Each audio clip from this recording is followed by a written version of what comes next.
Il-klassijiet fl-iskejjel primarji għandu jkollhom aktar minn 10 studenti iżda inqas minn 20. Dan kien wieħed minn diversi ħsibijiet tal-Assoċjazzjoni Maltija tal-Ġenituri li għandhom uliedhom jattendu skejjel tal-Gvern. Ħsibijiet li għamluhom pubbliċi b'reazzjoni għal rapport tal-Awditur Ġenerali li nota kif f'ċerti skejjel hemm klassijiet li tant huma żgħar li qed jiswew ħafna lill-Istat.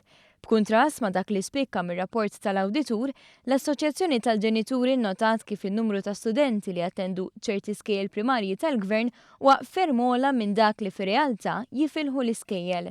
Hawn kien spjegat ukoll kif klassijiet b'inqas minn 20 student huma ideali biex tkun tista' tingħata aktar attenzjoni individwali u jkun hemm inqas ċans għal bullying.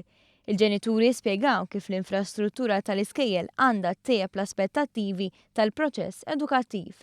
Dan biex l-edukazzjoni tkun dejjem aktar vijabbli u realistika għat-tibdiliet li s-soċjetà qed tesperjenza.